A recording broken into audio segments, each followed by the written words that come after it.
Bienvenue à cette exploration des sources. Aujourd'hui, on se penche sur des extraits de Bediüzzaman Saïd Nursi et plus précisément sur sa manière de voir les preuves de la réalité divine. Bonjour.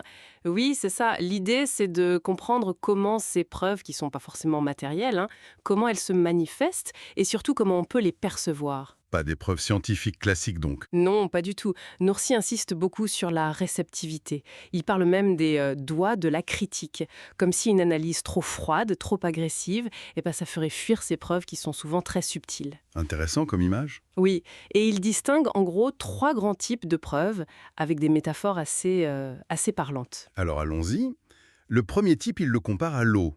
Qu'est-ce que ça veut dire ça? Ben, comme l'eau, quoi. C'est là, on voit bien que ça existe, on le ressent même, mais on peut pas vraiment le tenir dans ses mains. Si on essaye de l'attraper, ça file entre les doigts. Ok. Donc ça demande une sorte d'immersion, d'acceptation plus globale. Faut pas chercher à disséquer, et ça, c'est plutôt lié à l'intellect, aux preuves les plus, on va dire, manifestes. D'accord. Et un exemple concret de ça, ce serait quoi? Alors, Nirsi donne l'exemple de la subsistance, le rizq, le fait que tous les êtres vivants soient nourris, soutenus. Ah oui. On le voit bien, c'est évident, c'est comme l'eau qui coule, c'est un signe clair. Mais la source profonde, le mécanisme divin derrière tout ça, ça reste insaisissable si on cherche juste une explication matérielle ou mécanique. Je vois. C'est évident, mais on ne peut pas les mettre en bouteille, en quelque sorte. C'est un peu ça, oui, ça coule entre les doigts de l'analyse purement matérialiste. Bien. Si l'eau, ça touche plutôt l'intellect. La deuxième métaphore, c'est l'air, c'est ça? Exactement, l'air. Et là, c'est différent. L'air, on le sent, il est vital, mais on ne le voit pas. Et on peut encore moins le saisir. Donc ces preuves-là sont plus subtiles. Et comment on les perçoit alors? Il faut s'y exposer, se tourner vers elle avec le cœur.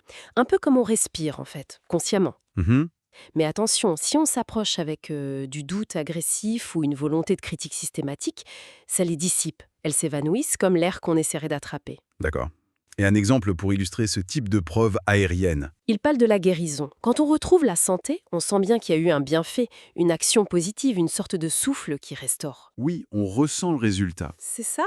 On sent l'effet, la présence d'une action bienveillante. Mais le mécanisme divin précis, lui, il reste impalpable, invisible. Comme l'air. On sent qu'il est là, mais on ne le voit pas, on ne le tient pas. C'est plus de l'ordre du ressenti intérieur, donc. Tout à fait, lié au cœur. Bon, après l'eau et l'air, on arrive à la troisième métaphore, la lumière. Là, ça devient encore plus éthéré, non? Carrément. La lumière, elle est vue, mais attention, spirituellement, elle n'est ni vraiment ressentie physiquement, comme l'air, ni saisissable, comme l'eau. Ce sont les preuves les plus fines, les plus subtiles. Et la perception, elle se fait comment? Alors là, il faut ce qu'ils appellent l'œil du cœur, une vision intérieure.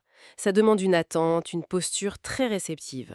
D'accord. Si on essaye de les saisir matériellement ou de les analyser avec des outils qui sont pas faits pour ça, c'est comme vouloir attraper un rayon de soleil. La lumière se voile, elle disparaît. C'est vraiment lié à l'âme.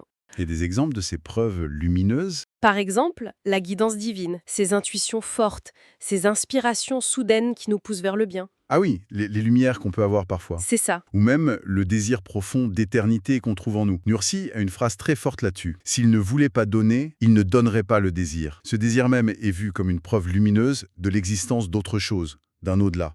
Mais c'est une perception très intérieure, vue par le cœur. C'est puissant comme idée. Oui.